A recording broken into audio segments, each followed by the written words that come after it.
오늘 대기오염 물질 노출 평가를 위한 고해상도 수치 모델 연구에 대한 전반적인 그 개념에 대한 부분과 최근 그 수행 중인 그 서울 지역의 그 고해상도 모델링 결과의 일부를 제가 소개를 좀 드리겠습니다. 이제 수치 대기오염 물질의 그 수치 모델링 연구는 사실은 그 1990년대 후반부터 그 대기질 관리를 목적으로 주로 도입이 됐습니다. 그 사실 시작된 지는 얼마 안 됐거든요. 네, 그때 대기질 모델을 통해서 그 수도권을 중심으로 했죠. 수도권 대기질 개선을 위한 관리를 어떻게 해야 될 것이냐, 배출량 조절을 통한 뭐 여러 가지 민감도 분석이라든지 이런 걸 통해서, 그러니까 관측 자료는 할 수 없으니까 모델을 통해서 어느 지역에 무엇을 제어해야 수도권 대기질이 개선될 것이냐라는 그 퀘스천을 가지고 모델에 대한 연구가 활발하게 시작됐습니다.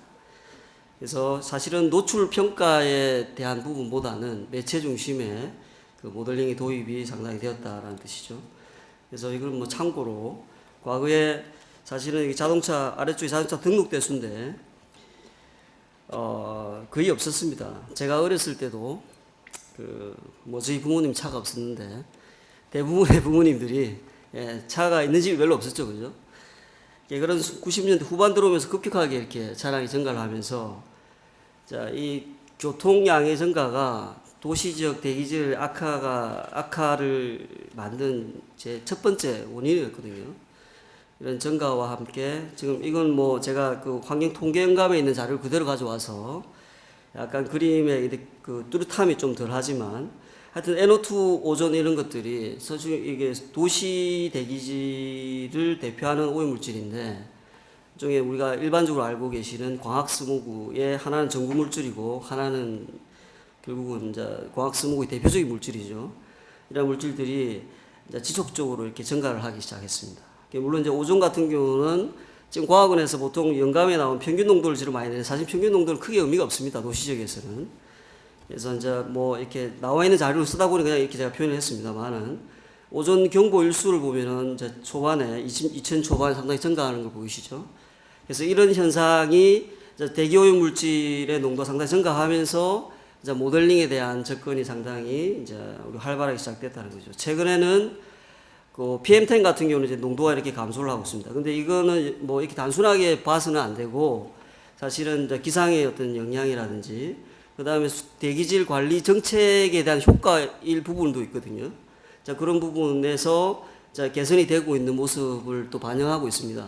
하지만 그 중국의 이제 영향, 그 다음에 우리가 도시화, 기후변화 이런 것들로 인해서 앞으로 향후 대기질이 악화될 가능성이 상당히 있다, 이렇게 보시면 됩니다. 그리고 자, 이런 농도들은 말 그대로 환경 농도입니다. 환경 농도. 근데 개인이 실제로 노출되는 농도는 좀 다른 개념이죠. 우리 개인의 어떤 생활 패턴이나 주거 형태에 따라서 다 충분히 달라질 수가 있습니다. 그래서 뭐 우리가 잘 알고 계시지만 이 대기오염 물질이라는 게 그 환경 질환이라든지 건강에 영향을 미치는 아주 대표적인 그 환경 인자 중에 하나입니다. 네, 일단은 또 이 그 유전적인 부분에 대한 부분들은 우리 컨트롤이 되지가 않지만은 이 제어할 수 있는 환경 인자 중에 아주 대표적인 인자가 대기오염 물질이죠. 이런 대기오염 물질은 앞서 이제 인자분들께서 이제 뭐 안강 교수님도 설명을 많이 하셨고 해서 자, 여러 가지 종류가 있습니다. 이런 대기오염 물질들이 이런 대기오염 물질이 존재하는 다양한 국소 환경에서 개인이 어떤 노출이 되게 되고, 이제 이런 노출이 되면은 피부 접촉이나 호흡이나 또는 음식물 섭취를 통해서 인체에 흡수가 되죠. 근데 이런 과정을 이제 어떻게 평가를 할 것이냐, 이 노출에 대한 평가 부분이 결국은 건강 영향을 평가하는 데 있어서 가장 우선적으로 이제 중요한 부분이라 볼 수 있겠습니다. 그리고 이 대기오염 물질이 대기 중에 그냥 존재하는 게 아니라 우리가 그 중요한 환경인자라고 일컬고 있는 그 생물학적 환경 요인이라든지 물리화학적인 요인, 그다음에 사회 경제적 요인 이런 것들과 얽혀 있다는 거죠. 특히 노출 부분에 그 라이프스타일이라든지 직업 같은 것들이 노출의 중요한 그 어떤 팩터로 작용을 할 수가 있습니다. 그다음에 오염물질은 특히 뭐 오존 같은 경우는 기온과 라디에이션 상당히 관련이 있습니다. 또 이 자체가 또 영향을 미치게 되죠. 그 다음에 오염물질이 꽃가루라든지 곰팡이 이런 거와 같이 결합을 해서 대기 중에 인터랙션을 해서 또 간접적으로 영향을 줄 수가 있다는 거죠.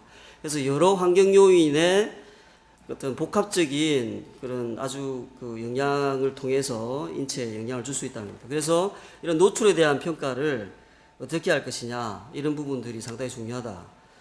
그래서 이런 노출 환경 농도와 노출을 연결시키는 데 있어서 보통 우리가 익스포즈 모델을 사용하게 되죠. 이런 노출 모델을 구성하는 여러 가지 인자들이 있지만 결국은 이제 대기오염 물질의 측면을 봤을 때는 외기의 농도와 이제 실내의 농도가 있어야 되겠습니다. 그리고 이 노출 모델의 중요한 입력 자료로 결국은 생활 그 시간 활동에 대한 그런 어떤 개인에 대한 패턴이 있어야 될 것이고 어디에 사는가, 그다음 직장이 어디인가 이런 부분들이 함께 고려돼야 되죠. 근데 우리가 실내 농도에 대해서는 매번 다 측정을 할 수가 없습니다. 뭐 돈도 충분치도 않고 모든 대상자 할 수가 없기 때문에 어떻게 하면 실내에 대한 부분을 해결할 수 있을 것인가. 결국은 그 외기와 실내가 그 시기에 따라서 큰 차이가 있긴 하지만 결국은 공기가 돌고 돌거든요. 그죠? 그래서 외계에 대한 부분을 가지고 실내에 대한 부분을 충분히 유추할 수 있는 부분도 있지 않을까 이렇게 볼 수가 있습니다. 그래서 이런 외기 농도에 대한 추정이 상당히 중요한 부분이고 이 추정을 이제 사실은 그 외계 관측 자료라든지 뭐 통계적인 기법을 통해서 우리가 추정할 수 있지만 우리가 수치 모델이라는 어떤 그 과학적인 그런 툴을 사용해서 보다 조금 더 해상도 높고 그 정확도가 있는 외기 농도 자료를 만들어내서 우리가 익스포즈 모델의 입력 자료를 사용할 수 있다는 거죠. 그래서 간단하게 우리가 개념도로 봤을 때는 개인에 대한 어떤 노출의 농도가 외기와 이제 실내의 농도 두 개를 가지고 우리가 유출을 할 수 있습니다. 이게 간단한 모델입니다. 물론 이제 여기에 또 추가적으로 들어가는 그 모델들이 있지만 그 외기에 대한 부분들은 이제 여러 가지 외기 자료라든지 수치 모델링에 대해서 얻어낼 수 있는 부분이고 실내는 또 실내 공간별로 실내와 실외의 어떤 비라든지 그 다음에 뭐 환기율 이런 것들 다 고려해서 추정을 할 수 있는 부분이죠. 그 다음에 타임 액티비티는 설문이나 면접 조사를 통해서 우리가 얻어낼 수가 있습니다. 그래서 간단하게 이렇게 해서 개인에 대한 그 노출량을 추정할 수가 있습니다. 자, 이 그림은 그 울산 지역의 2012년도에 유치원에 측정한 자료 중에 하나입니다. 한 예시로 보여드린 그림인데 그 유치원의 실내와 건물 바깥쪽에 바로 이렇게 똑같은 측정기기를 두고 이제 측정을 우리가 했거든요. 그랬을 때 이제 외기와 실내의 이제 인아웃 레이쇼가 계산이 되는 거겠죠. 각 그 계절마다 인아웃 레이쇼의 평균값을 구해냅니다. 이 값을 가지고 외기의 자료에다가 곱해서 실내 농도를 추정을 합니다. 그래서 실제 실내 농도는 파란색이고 이 빨간색과 녹색은 추정된 농도입니다. 여기 보시면은 건물 바로 바깥쪽의 농도를 가지고 추정한 그 값은 실제 측정한 교실 농도하고 상관도가 상당히 높습니다. 근데 한 인근에 한 1km 정도 떨어진 대기질 자료, 우리 일반적으로 많이 사용하시는 대기 측정망 자료를 가지고 추정한 농도는 한 0.6 정도 좀 떨어지거든요. 이거는 무엇을 의미하느냐? 역시 국소 환경 가까운 그러니까 어떤 노출 대상자가 거주하는 인근 지역의 외기 자료를 얻는 것이 상당히 중요하다. 이 자료를 알고 있으면은 우리가 실내의 측정을 못하는 상황이라도 어느 정도 추정할 수 있다는 것을 간접적으로 이제 시사한다고 볼 수 있습니다. 자, 이 그림은 뭐 일반적으로 우리가 우리 노출 평가에서 많이 사용하시는 방법들입니다. 그래서 각 구의 어떤 측정 자료를 가지고 이 지역에 사는 또는 이 지역에 이제 뭐 응급실 내원율이나 이런 걸 사용하는 거죠. 그래서 여러분 보시면 알겠지만 구에 위치한 측정망이 구를 대표한다고 볼 수 없습니다. 근데 이제 이렇게 보통 쓰는 거죠. 근데 뭐 현실 속은 어쩔 수 없지만 그래서 아주 해상도가 낮다. 그리고 정확도가 상당히 부정할 가능성이 많다라는 겁니다. 그리고 또 측정망 자료를 가지고 이건 내외 삽을 이제 인터폴레이션 한 보관을 한 값이죠. 값이지만 사실은 바깥쪽이라든지 값이 없는 그 측정망이 없는 곳에서는 과대평가가 될 수 있습니다. 이런 자료를 써서 그냥 우리 보관법을 써서 사용하는 방법도 상당한 오차를 가져올 수 있다. 이렇게 볼 수 있습니다. 그리고 그래서 이제 보시면은 우리가 수치 고해상도 오늘 그 발표의 뭐 제목이지만 이런 고해상도 수치 모델 적용의 필요성에 대해서 이제 정리를 좀 해드리면은 일단 가장 중요한 건 측정 자료가 없는 지역 공간의 정량적 농도 정보를 이런 수치 모델을 통해서 제공해 줄 수가 있습니다. 잠시만요. 그래서 이게 한 예로 자, 이 그림 보시면 이게 서울 다 아시죠? 저는 서울 사람이 아니라서 서울에 사시는 분들은 다 아십니다. 여기 한강이고 이게 서초대로 테헤란로입니다. 이게 그다음 도시대기 측정망 강남구가 여기 있습니다. 여기 쭉 있고 이제 여기 건물들이 많이 있습니다. 여기 이제 도메인을 자 보시고 자, 그다음 자료 보시면은 자 1층의 모델 결과입니다. 모델 결과인데 이 색깔이 약간 다르죠, 그죠? 예, 측정망이 없어도 모델은 이 값을 재현해 줍니다.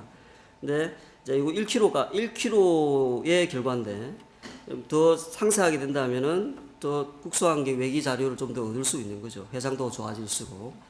근데 이게 2층 자료입니다. 모델은 수평적뿐만 아니라 공간적으로도 그러니까 그 위로도 값을 만들어 줍니다. 그래서 여기가 이제 삼성타워죠. 예, 삼성타워인데 물론 이제 고도 정보는 약간 좀 부족합니다. 그 GIS 자료가 조금 약간 오래된 자료라서. 그 상층 정보도 있다는 거죠. 그래서 고층 건물이 많이 존재한 도시 같은 경우는 사실 실제 노출되는 고도가 지상이 아닐 수가 있습니다. 그래서 모델이 그 지상이 아닌 곳에 어느 정도 있는 고도에 있는 농도를 재현해 줄 수 있다. 그다음에 3층 자료죠.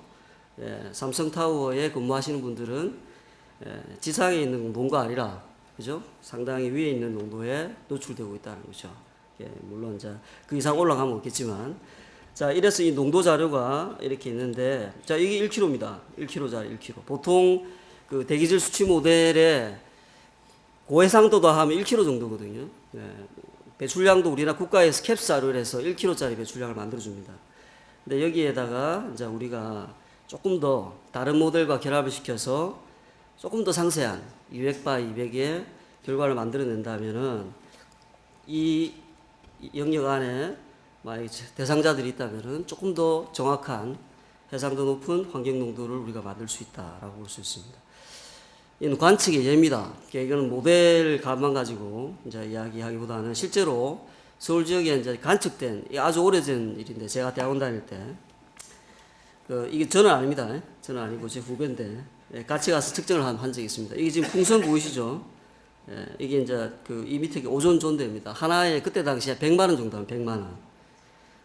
이 라디오 존재가 FD 기상 관측이고 오존 측정하는 자료거든요. 이제 이 성층권까지 올라갑니다. 그래서 미국이나 선진국에서는 이제 지금도 계속 띄우고 있는데 지금도 아마 띄우고 있을 우리나라에도 이 발륨인데 이 안에 이제 헬륨 가스가 이제 들어갑니다. 군에서는 수소 가스를 넣거든요. 근데 이제 일반 우리 저 관측할 때 위험성이 있으니까 헬륨을 넣습니다. 헬륨이 10만 원짜리 분배를 하면 한 반쯤 들어갑니다. 제가 쓸데없는 이야기를 하고 있습니다.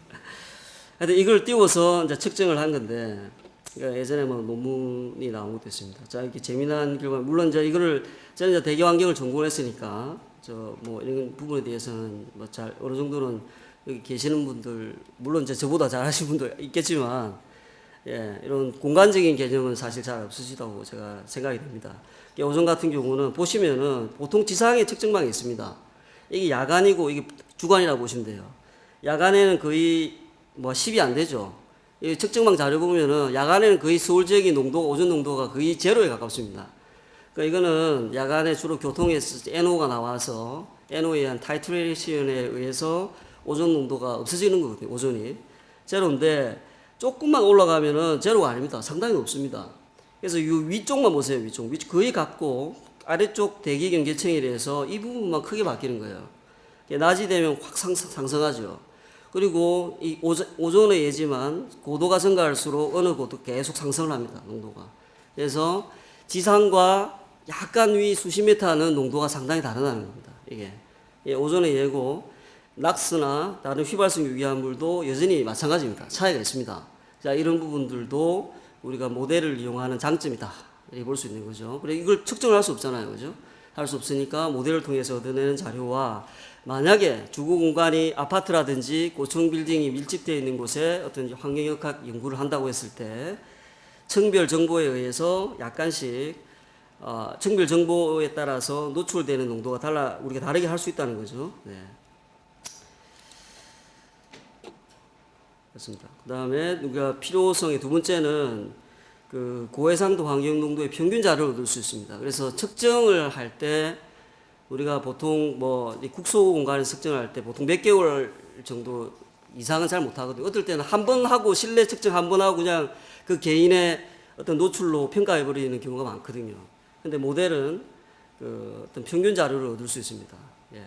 그래서 국소 환경 추정의 정확도를 높여서 개인 노출 평가의 신뢰도를 상승할 수 있다. 그다음에 또 이렇게 개상도가 높아짐으로 해서 취약 지역 평가, 이게 앞서 그 발표하신 연자분들 뭐 영양 평가 이렇게 말씀하셨는데 그런 것들이 어느 정도 잘 우리가 결과가 나온다면은 농도에 따라서 어느 지역이 취약한가에 대한 부분 해상도 높은 정보를 제공해 줄 수 있습니다. 그다음에 또 모델의 아주 중요한 베네핏이 미래 예상되는 노출 수준을 추정할 수 있다는 거죠. 측정은 현재를 알지 미래를 알 수 없습니다. 물론 이제 추정을 할 수 있습니다. 통계적 방법으로 과거에 지나왔던 것을 가지고 미래를 추정할 수 있지만 다소 불확실성이 상당히 크다 볼 수 있죠. 하지만 우리가 그 수치 모델은 미래에 대한 그 노출 수준을 추정할 수 있고 이런 것들이 정책 수립에 상당히 지원할 수 있다 이렇게 볼 수 있습니다.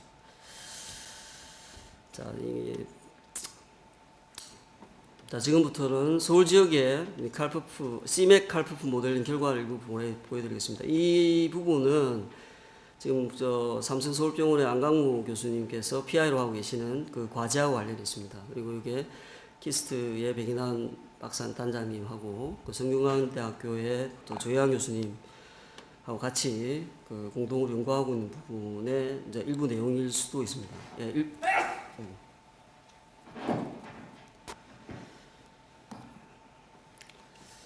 자, 이건 뭐 모델링 설계인데 그냥 간단히 말씀드리면은 CMAC 모델이라는 게 있습니다. 이 지역과 도시 규모 대기질 모델링인데 보통 고해상도 한 1km 정도 가능하거든요.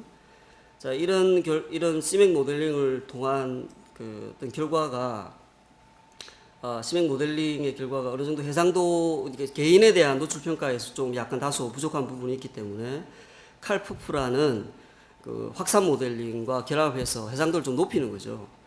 예, 그래서 칼프프 모델 같은 경우는 환경 영향 평가에 사실 주로 많이 씁니다. 그래서 주로 저오염원에 대한 영향이죠. 그러니까 뭐 우리 과학 사고, 불산 사고라든지 공장에서 어떤 이벤트가 생겼을 때 어느 지역으로 어떻게 확산이 될 것인가, 뭐 주로 이런 쪽을 많이 사용합니다. 근데 두 모델을 결합해서 200m 해상도, 200m 간격이 아주 해상도 높은 그 모델링 결과를 만들어내는 모델링 설계가 되겠습니다. 그래서 이제 대기질 모델에 대한 그 여러 가지 뭐 있지만 뭐 다 설명을 제가 드리기는 힘들고 여하튼 공간적으로 상당히 이제 이렇게 3차원적으로 자료를 만들어낸다는 거죠. 그리고 이런 통계 모델이 아니라 배출량, 그 다음에 모델 안에 과학식, 물리식 이런 것들이 다 수학적으로 다 계산되어 있습니다. 예. 계산하는 그 모델이다 보시면 되고 이런 모델을 돌리기 위해서 이제 기상 모델을 돌려야 되는 거죠. 지금은 이제 우리 기상청에서 쓰는 수학 수치 모델이 UN 모델로 바뀌었지만 그 워프라는 기상청에 사용했던 그런 우리 일기예보하는 모델입니다. 그 모델에 나온 기상 자료와 스모크라는 배출량 모델에 나온 결과를 이용해서 이제 3차원 그 농도를 생성해야 됩니다. 여기 외에 여러 가지 뭐 고해상도 자료들이 사용됩니다. 그래서 이제 워프 모델은 뭐 이런 식의 지상의 이제 랜드 유즈라든지 지형 자료가 들어가서 만들어내는 거고 기상 모델을 통해서 만들어낸 기상 필드와 그다음에 대기질 그 배출량 모델을 통해서 얻어진 배출량 자료가 들어가서 어떤 CMAC의 케미컬 트랜스포트 모델이 있거든요. 여기에 화학 과정, 그다음에 이류, 확산, 그다음에 에어로졸 케미스트리, 그다음에 침적 과정, 그다음에 이런 것들이 다 고려돼서 대기 중 그 농도를 재현해냅니다. 그래서 칼프프 모델링도 이제 그 유사한 건데 모델의 성격이 약간 다릅니다. 하나는 그 우리가 일반적으로 격자 모델이 이것도 물론 격자 모델이지만 이걸 라그랑지안 모델을 넣어서 모델인데 이런 어떤 통계적인 방법이 일부 가미가 됩니다. 그래서 이 부분은 제가 그냥 넘어가겠습니다. 시간상. 그래서 이런 모델링을 돌리기 위한 영역을 이렇게 설정을 합니다. 그러니까 설정은 연구자가 그 대상 지역의 여러 가지 환경을 고려해서 이제 설정을 하게 되는데, 우리는 이렇게 설정을 한 다음에 최종적으로 우리가 칼프프 모델의 최종적인 영역을 송파구로 이렇게 정했습니다. 이런 영역을 정한 그 뭐 이유는 그 대상자의 부분도 있었고, 예, 뭐 다른 그 여러 가지 그 요건을 고려해서 이렇게 선정을 했습니다. 그래서 모델링 기간은 2014년 6월 5일에서 14일 정도로 우리가 선정을 했고, 이 기간 동안에 키스트에서 모바일 랩 측정이 있었습니다. 나중에 자료를 이제 잠시 보여드리겠습니다. 모델링 기간 동안에 이제 대기질 농도와 기상 요건을 보시면은, 사실은 이 기간에 뭐 농도가 좀 높았으면 더 좋았을 건데 그냥 무난했습니다. 예. 근데 뭐 다양하게 강수 현상도 약간 있었고, 예. 그래서 바람도 상당히 뭐 이렇게 다양하게 분포를 하는 모습입니다. 그래서 이거는 CMAC을 돌린 결과입니다. 그래서 2014년 6월 9일부터 10일까지 NO2 농도거든요. 왼쪽의 그림은 이제 시간대 오후에, 그 다음에 이거는 야간에 이렇게 농도가 1km 격자별로 값이 나온다는 거죠. 그죠? 이거는 우리가 측정망 자료로는 할 수 없는 부분입니다. 예, 이런 자료들이 공간적으로 형성이 되고, 그 다음에 시간적으로도 시간별로도 나옵니다. 물론 이제 나중에 건강 영양에 대한 연구를 하기 위해서 질환에 대한 그 어떤 정보의 해상도가 시간별로 나올 수 있다면은 당연히 자료는 활용할 수 있습니다. 예, 근데 보통 일별 자료가 많죠. 최소한 단위가. 일별, 공간별 자료를 우리가 얻을 수 있다라는 겁니다. 그래서 CMAC 모델링 결과의 공간 해상도는 이게 크게 좀 보시면은 NO2 같은 경우는 이렇게 되는 겁니다. 이렇게 송파구에. 요 사각형 영역에 값이 하나가 있습니다. 하나가.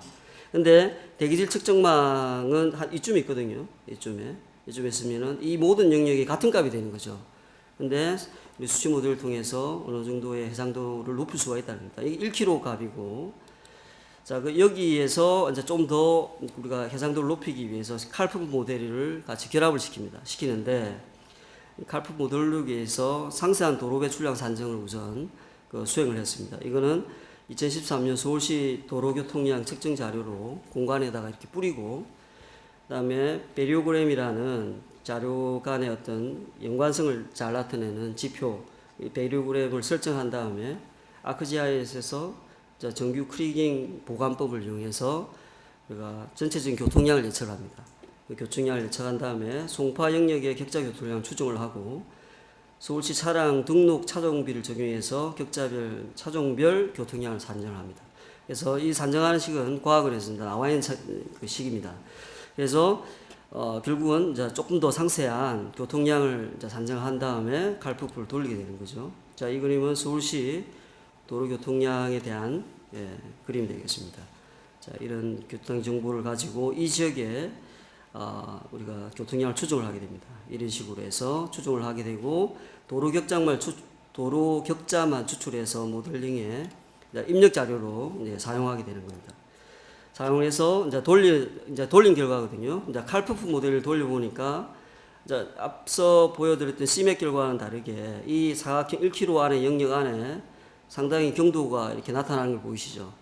훨씬 더 해상도가 높아지고, 지역에 있는 뭐 대상자들이 이 지역에 분포를 한다면은 각기 다른 농도로 노출 수준을 우리가 정보를 얻을 수 있다는 겁니다. 그리고 이 그리드 내에 있는 자료의 분포를 보시면은 시간대에 따라서도 상당히 차이가 있다. 물론 이제 건강 자료가 시간대로 나오지 않는다면 사실 이 자료는 크게 이제 활용 가능성이 없겠지만, 시간별로 나올 수 있는 어떤 우리 헬스 아웃컴이 있다면은 이런 시간적으로도 상당히 차이가 있다는 정보가 유용하게 활용될 수가 있습니다. 그래서 결국은 이제 CMAC에 대한 아웃풋과 이런 칼프프 자료, 그죠, 해상 200m 격자 자료를 합쳐서 최종적으로 이런 우리가 결과를 얻을 수 있는 거죠. 그래서 조정된 보완된 농도 자료를 CMAC과 칼프프 자료를 이용해서 우리가 만들어낼 수가 있는 겁니다. 자, 이 그림은 사실은 지금 검정이나 자료를 받고 지금 분석 중에 있는 거라서 약간은 지금 보여드리는 거 결과가 다를 수가 있습니다. 이번 그 각 5일 동안에 모바일 측정을 했던 그 어떤 위치와 시간들이 이제 그림이 나와 있거든요. 그래서 이 자료는 키스대 김경환 박사님이 주신 자료를 가지고 이제 우리가 그림을 그린 건데, 이 모바일 측정한 자료와 이 지점의 격자의 그 모델 결과를 검증을 한 겁니다. 검증을 해보니까 자 이렇게 잘 따라가기도 하지만 또 이런 경우는 모바일 랩 측정 자료와 모델 값이 상당히 차이가 있죠. 예? 그래서 물론 이런 관측 자료와 모델 값의 차이는 어느 모델링 결과에도 항상 존재를 합니다. 모델은 평균화를 시키기 때문에 이런 이상치를 잘 예측을 하기가 거의 불가능하거든요. 이런 부분들은 뭐 이상한 부분이라고 보기에는 좀 곤란하지만 향후 조금 더 이렇게 상세하게 자료를 우리가 검토를 해서 좀 평균화 시킨다든지 측 검증 방법을 좀 달리한다든지 좀 다시 한번 들여다볼 필요가 있습니다. 여하튼 우리가 어느 정도는 그 모바일 측정 자료랑 그 모델 결과가 검증이 될 수 있는 값이 아닌가 이렇게 생각을 하고 있습니다. 자, 이런 부분들은 향후 연구가 좀 더 진행돼야 될 것 같습니다. 자, 그래서 슬라이드 한 3장 정도 제가 남았으면 조금 빠르게 했는데, 여하튼 이런 수치 모델링을 통해서 그 고해상도 환경농도와 정보와 생성이 이제 가능하다는 것을 우리가 알 수가 있습니다. 하지만 모델링 결과의 정확도 향상이 상당히 필요한 부분이거든요. 이 부분은 그 모델의 중요한 입력 자료가 되는 교통량이라든지 배출량에 대한 그 정확도가 개선이 돼야 됩니다. 그 다음에 모델 검증이 돼야 될 것이고, 그 다음에 향후 다양한 지역에 대한 적용이 돼야 되고, 장기간의 모델링을 통해서 모델 안정성을 평가를 할 필요가 있습니다. 궁극적으로는 우리가 환경질환과 대기오염 물질 관련성 연구에 이런 결과들이 활용이 될 필요가 있습니다. 자, 아까 보여드렸던 그 영역에 이 지금 대상자들이 이렇게 있습니다. 이건 서울 삼성병원에서 지금 계속 하고 있는 거죠, 선생님. 예, 요 지점 대상자들이거든요. 아토피 피부염 증상 일지를 지금 받고 있는 대상자들이 주거 위치입니다. 자, 이 위치에다가 지금 모델 결과를 자 이렇게 엎치는 거죠. 엎치면은 이 대상자들에 대한 농도가 다 할당이 되는 거죠. 할당이 되는데, 자, 이 오른쪽 그림은 C맥과 C맥 플러스 칼프부 되어 있습니다. 이 1kg짜리 모델을 썼을 때는 이 대상자들입니다. 대상자들. 각 대상자들의, 이거 위에 날짜고요. 대상자들의 그 해상도가, 농도 해상도가 이렇게 됩니다. 만약에 11 같은 경우는 큰 변화가 없죠. 그죠? 근데 두 모델을 결합시켜서 해상도를 높이게 되면은 각 대상자들의 농도가 다양하게 나타납니다. 자, 이런 결과는 기존의 관측 자료를 사용했을 때보다는 측정 자료를 사용했을 때보다 훨씬 더 어떤 의미 있는 결과를 도출할 가능성이 상당히 있다. 모델이 항상 맞다라는 이야기를 제가 드리는 건 아닙니다. 제가 뭐 쭉 그 모델을 제가 전공을 했지만 모델에 대한 신뢰성은 전공을 안 하신 분들보다 낮습니다. 제가 사실은. 예. 자, 이 마지막 슬라이드입니다. 이 아래쪽 그림은 울산 지역 유치원에서 그때 초기에 앞서 보여드렸던 측정 자료하고, 그 다음에 그때 우리 피부염 증상 일지를 받았거든요. 발적이 나타난 환화수하고의 관계입니다. PM 2.5하고 그 환화수의 변화를 보시는데, 지금 내가 수치를 이렇게 안 적었는데 유의한 상관이 있습니다. 자, 이런 결과는 결국은 이게 실내 측정한 PM 2.5죠. 인도오니까 2.5 농도가 실내 농도로 이제 고려가 될 수 있습니다. 실내 활동 시간 당연히 있는 거고, 그렇다면은 이 아웃에 대한 농도가 고려가 잘 돼야 되겠죠. 실내 자료와 이것들이 같이 고려돼서 평가를 한다면은 이거하고 또 다른 결과를 볼 수 있다는 거죠. 그래서 우리가 앞으로 역학 연구라든지 이런 조사를 할 때 그냥 실내 측정 자료만을 가지고 개인의 노출 평가를 다 평가를 한다든지 외기 자료만 가지고 평가하는 것은 상당히 잘못된 결과를 도출할 수 있다라는 것을 제가 말씀드리고 싶습니다. 네, 이상입니다. 네.